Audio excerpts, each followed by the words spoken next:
Po ndiqni podcastin Miqësisht e Lida, episodi 28. Hej miq, filloi viti i ri. Është kënaqësi që jemi bashk dhe është episodi 28. Janë 28 javë që në mënyrë të vazhdueshme ne kemi ardhur dhe kemi folur bashk. Unë di që kemi folur bashk sepse shumica prej jush më shkruajnë. Në një nga episodet e ardhshme unë do të nxjerr me lejen tuaj disa nga idetë që ju keni ndarë aty. Por për sot jam shumë e kënaqur dhe dua të flas për 5 parime që janë 5 parime bazë që ne i përdorim në planifikimin për vitin. Janë këto parime në fakt që nëse do t'i kaloni një bashkë me mua, ju siguroj që nëse radhën e parë ju keni bërë një skicim të përgjithshëm të çfarë doni të bëni për 2019-ën, sinqerisht po ju them që duke vazhduar me çfarë ne do të flasim sot, ju mund ta bëni që 2019 të jetë viti më i mirë që keni pasur ndonjëherë. Arsyeja pse them këtë sepse secili prej nesh në moment që njeh pasurinë më të madhe që ka brenda vetes, që është koha, energjia jon, ato talentet që kemi ne, lidhjet që kemi ne, dhe që ne fillojmë të planifikojmë të i vëmë në vendin e duhur, miq ju garantoj që do të jetë një vit i mrekullueshëm. Të paktën unë për veten time jam e bindur që 2019-a, që më çon në 2020-ën, do të jetë viti më i mirë jetës sime. Le të fillojmë. Janë 5 parime bazë. Po do doja që ju të kaloni dhe të shikoni mundësisht me një laps e me letër për ata që duan të më ndjekin, dhe në lapsin e letrën tuaj do doja të filloni të shkruanit spari në një kolon shënime nga çfarë po flasim, dhe te kolona e dytë duhet të shkruani to-do list për çfarë janë hapat për të bërë, dhe në faqen tjetër, në një faqe tjetër të veçantë, do të jetë një kalendar. Mundoni të mbani këto përpara sepse her pas here do i drejtohem dhe them këto i keni tek shënimet, këto i keni të to-do list. Pra, 5 parimet që do flas janë si mund të bëjmë planifikimin e 2019-s në mënyrë konkrete. Dhe hapat janë: vendos prioritetet tuaja në kategori, vuni një synim specifik për to, cakto personin përgjegjës për secilin synim, cakto 1 ose 2 aftësi të reja që do mësosh për të arritur synimet e kategorive, kalendarizo dhe bëje ekt dhe po i marr me radhë. E para, vendos prioritetet e tua në kategori, që do të thotë pasuria më e madhe jona në tregun e punës është koha, dhe të vendosësh prioritetet në fakt praktikisht cilat janë ato kategori të mëdha që ty do të hanë kohën tënde, do të zënë kohën tënde. Dhe më lejoni të sugjeroj disa kategori. Familja është një kategori që do t'i referoj mirë pas here, puna që bëj ose që dua të bëj, ideja e një sipërmarrjeje, e një startupi, ose nëse e ke konsolidimi i saj apo zhvillimi i saj, është prap një kategori tjetër. Një kategori tjetër është shërbesa apo vullnetarizmi, dhe së fundmi zhvillimi personal, që do të ishte profesional, fizik, me qëllimin për të arritur këto kategori që ti sapo ke caktuar më lart. Ky është hapi i parë, ose parimi i parë që unë them, cakto prioritetet tua në kategori. Vim tek hapi i dytë. Merr secilën kategori dhe vuni një synim specifik, një qëllim specifik. Për shembull, le të marrim kategorinë e familjes. Në familje çfarë do të arrish për këtë vit? Çfarë do që të jetë 2019 për ty? Ose tek puna që je, apo të sipërmarrja, që mund të jetë biznes familjar, apo sido që të jetë situata jote, apo në shërbesën në komunitet ku mendon të përfshihesh. Si do që të jetë 2019 për ty? Çfarë do që ta kujtosh kur thuash 2019 ka qenë kjo? Siç u fola pak në episodin e kaluar. Pra, si mund të gjesh ti në fakt çfarë synimi të vendosësh? Shumë e thjeshtë. Nëse jemi te kategoria në familje, fol me familjen tënde. Për shembull, do të dish si do të jesh në 2019 në familje? Pyet bashkëshortin, si mund të jep një bashkëshorte më e mirë? Si mund të jem një nënë më e mirë? Si mund të jem një vajzë më e mirë? Dhe dëgjoj me vëmendje, dhe aty do të dalë, siç tham radhë parë, edhe përgjigja, do dalë synimi që ti do të fiksosh. Për shembull, le të themi tek puna. Njerëzit, klientët tanë, ata me cilët ne punojmë, zakonisht në fund vit, kur bëhet koha e vlerësimit performancës, këtë pyetje e bëjnë drejt për drejt me ata që punojnë, dhe pyetja është: si mund të jepun një punonjëse më e mirë për detyrën që unë kam? Dhe këtu është shumë e lehtë nëse ta marrësh ta shënosh këtë gjë. Në moment që ti e shënon, automatikisht ke shënuar synimin për këtë lloj kategorie.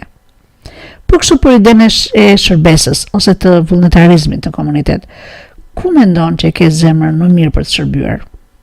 Është për shembull tek njerëzit në nevojë apo kafshët në nevojë? Ku konkretisht? Gjej një kauzë që të bën të ndihesh mirë, qoftë kur e mendon që do ta bësh, jo më kur t'japësh dhe kohë dhe energji nga vetja, po që dhe mendimi kur fillon ta planifikosh të bën të ndihesh mirë. E treta, merr secilin synim, nga sa fola më lart, dhe lidhe me një person konkret që është e rëndësishme apo e rëndësishëm për realizimin e tij. Për shembull, le të themi që jemi në kategorinë e familje. Dhe le të marrim një synim, të themi që do të bësh një bij apo një birë më i mirë. Lidhu me atin, me babën ose me nënën, dhe bëja të qartë që deklaroja që unë duhet bëj një bij më mirë për ty. Në fakt, duke i thënë këtë dhe duke i pyetur sa tha më lart, që si mund të jem një vajzë më mirë për ty? Dhe mund të jetë edhe një çik për të qeshur, dhe shumë i le të qeshe me njëri tjetrin, ç'është problem ka të qeshe? Edhe nëse do duket çfarë i duke bërë do të pyesin, po planifikoj si të bëhem më i mirë. Dhe është shumë i mirë edhe kur fillon të flasësh, sepse sapo ke filluar në fakt zbatimin, sapo je duke bërë acting, veprimin e saj. Dhe pse? Sepse në çdo marrëdhënie duhet që të dy palët të marrin pjesë, të heci kjo marrëdhënie, duhet të flasin të dy palët. Ose le të marrim kategorinë e idesë së re të biznesit. Sigurisht që kur ke vënë një synim në mendje dhe ke thënë që 2019 do ta kem një vit që do të filloj diçka. Dhe është diçka që kam pasur në mendje prej vitesh apo e kam menduar, dhe automatikisht personi me cilin ti ke menduar këtë gjë, një herë ose një herë tjetër të ka dalë në mendje. Personi të cilin ti do dhe ndjen që mund të punosh për këtë ide. Vure përpara këtë gjë, telefonoj këtij personi. Sapo ke qartësuar synimin në qëllimin tënd, dhe sa më qartë jetë kjo në kokën tënde, aq më produktive do të jetë. Produktiv do të jetë takimi yt fillestar me personin tjetër. Gjithmonë në këtë takim ndaj synimin, jo hollësit që të vinë në mendje. Ke kohë për ato. Si fillim do duhet të vesh përpara planifikimin ta bësh të zbatueshëm, pra ta vësh në praktik. Po kështu veprojmë edhe në kategorinë e shërbesës, për shembull, ose të vullnetarizmit. Sapo ke fiksuar ku ndjen të falësh kohë dhe energji. Për shembull, ke për zemër për kafshët. Kërko të lidhu me një grup. Ka plot që janë në Facebook, që janë në mbrojtje të kafshëve. Ofro në parim dhe shiko si punojnë. Shiko të parët, shiko të dytët, shiko ku ti ndjen më mirë, që mund të jetë një grup në cilin nëse ti vendos të japësh 3 orë në javë, të jenë një grup të cilin ty të bën mirë të jesh me ta. E katërta, zhvillimi personal. Shih gjithsa synime ke përcaktuar, lexo shënimet nga takimet që ke me personat dhe shkruaj 2-3 synime për të zhvilluar aftësi specifike në funksion të synimeve që tashmë ke përgatitur për gjithë kategoritë më lartë. Për shembull, le të themi do të shërbesh dhe ke zemër të ndihmosh në shtëpinë e moshuarve, në qytetin ku ti je. Ose për shembull në shtëpinë e fëmijës shkollor, aty ku ti je. Nuk mendon se do të ishte shumë mirë të vësh synimin, të kemë aftësinë e një punonjësi social? Çfarë duhet të mësoj për këtë gjë dhe ku? A është një studim online që duhet bëj? Apo duhet të shkoj vullnetare në një shoqat dhe të kërkoj të mësoj duke punuar aty 4 orë në javë për shembull? Që këtej dalin 1 ose 2 trajnime ose vetë mësime që sapo e ke fiksuar. Po kujto, edhe kur i bën këto, do kuptosh që je në rrugë të duhur kur ndjen që zemra jote sikur po të rrihet edhe ndërkohë që po i organizon që të ndodhin.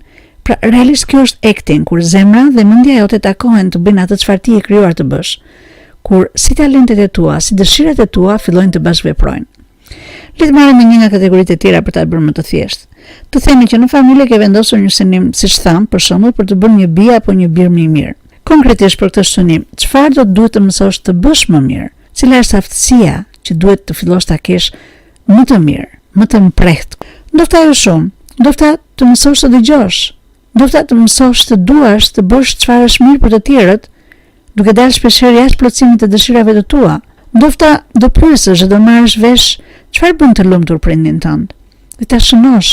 Realisht duhet të shënosh sepse do planifikosh kohën e duhur për këtë. Ose të themi në këtë kategori të familjes, ke vënë synimin të bëhesh një prind më i mirë për fëmijët e tua adoleshent. Personat konkret me të cilët do lidhesh, do flasësh, janë fëmijët e tu dhe bashkëshorti. Për së pari fëmijët, nisem me pyetjen, cilat janë disa nga gjërat që do doni të bënin bashkë këtë vit? Për shembull, duke vënë vetëm 2 kushte. Të jemi në hapësirë jashtë dhe të mos kemi asnjë gjë elektronike me vete. Shumë e bukur, bëj një listë me sa të thonë, drejtoj në mënyrë pozitive drejt nivelit financiar që mundeni ju si familje. Për shembull, në listë mund të pranohen sugjerime, aktivitete që janë brenda kaq buxheti. Dhe kërko që ata të vinë me ide kreative. Realisht mund të habitesh se sa lojra elektronike që ata kanë parë dhe kanë luajtur, se sa kreativi kanë bërë në mendjen e tyre. Dhe mënyra se si do dalësh jashtë për t'i bërë këto në natyrë, që do të shikosh që ndoshta idetë e tyre do të jenë të shkëlqyera. Përfshi bashkëshorte në planifikim. Për të filluar të bësh që të krijoni dhe të shtoni kujtime të shkëlqyera. Në fakt nuk ka gjë më të bukur se sa krijimi i kujtimeve për fëmijët dhe me fëmijët. E njëjta qasi edhe për kategorinë e sipërmarrjes dhe të punës. Në fakt për përmarrjen, për punën, për familjen, siç po flisim përpara për vullnetarizmin, ne janë disa trajnime që ne bëjmë, që janë programet ACT që ne bëjmë. Dhe në këto programe ne mblidhemi bashkë dhe atje marrim më në hollësi dhe futemi për gjithë secilin nga ne, si ta bëjmë më mirë me qëllim që viti që kemi, sapo kemi nisur, të jetë viti më i mirë i mundshëm. Vim tek parimi tjetër, i cili është parimi i fundit. Merr gjithë kategoritë më sipërme. Vur përballë vetes një kalendar javor, siç thash përpara, të ndarë në shënime, në to-do list dhe në kalendar. Shiko gjithë shënimet që ke hedhur. Shiko çfarë ti ke thënë që do bësh, që të thënat tek to-do list do të jenë tako këtë person, kontrollo këtë online, për shembull, cilat janë shoqatat e kafshëve, që tham pak më lart, ose cila është shkolla afër ku mund të shkoj të ndihmoj në këtë apo në atë gjën, ndofta në dhënien e një kursi basketbolli, varet çfarë ti ndjen që mund t'i japësh në komunitet, apo në shërbesën tënde. Dhe në moment që i vë përpara, fillo të bësh ndarjet e kohës sipas kategorive më lartë. Përfityroje javën, një kalendar javor, dhe fillo këtë hënë, të martë, mërkur, me radhë. Vur ploqet kur ti zë me familjen dhe kohën së bashku me ta.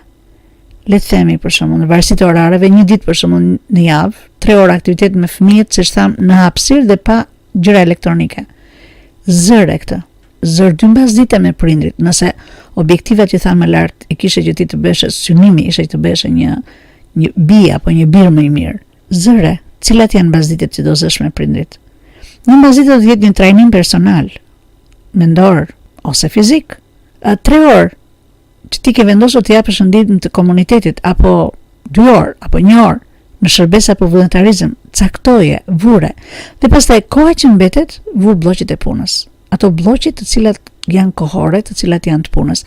Në fakt, kjo është arsyeja pse unë në programet e mia theksoj që koha ime e lirë është koha që më paguajnë.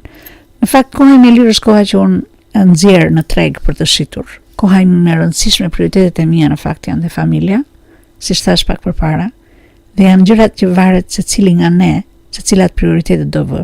Pra në varësi të prioriteteve sa më lartë, dhe me gërma të mëdha do të thoshja, fillo që javën e ardhshme. Përdor telefonin inteligjent, të kujtoj për secilin aktivitet më lartë. Pra, shkurt ato që folëm janë si parime bazë për të ndërtuar një kalendar janë, për të ndërtuar planifikimin e një kalendari në fund për gjithë vitin janë. Vendos prioritetet tua në kategori. E dyta, një synim specifik për secilin prej tyre. E treta, caktoj një person bashkëpërgjegjës për secilin synim. E katërta, caktoj 1 ose 2 aftësi të reja që do të mësosh për të arritur synimet e kategorive. Dhe e fundit, e pesta dhe e fundit, kalendarizoj dhe bëje. Fillo ta bësh. Mikesh. Ju garantoj për një gjë. Sa herë që do të përdorni këtë mënyrë pune, dhe kjo është acting që unë përdorëm më të vazhdueshme, është acting që do thotë të veprosh, jo të mendosh, jo të planifikosh dhe të rish, jo të super mendosh, jo ta para mendosh aq shumë, sa në fund të ditës ti nuk fillon ta bësh. Uroj t'ju kenë ndihmuar. Për gjithsecilin që do të ketë më shumë informacion, ju lutem më kontaktoni, më shkruani. Shumica janë që shkruani në inbox. Është okay, mund të më shkruani në inbox dhe më t'ju jap përgjigje qoftë unë qoftë dikush nga biznesi im. Duke ju falenderuar, uroj që të keni këtë entuziazëm dhe ta nisni vitin duke planifikuar gjëra shumë të bukura. S'pari për ju, për familjen tuaj, po dhe për personat me të cilët ju punoni. Në fund të ditës ne dalim në tregun e punës nga një familje, ndaj dhe planifikimi në prioritetet tona duhet të fillojnë nga familja. Sërish, ju uroj gjithë të mirat miq. Miqësisht Elida.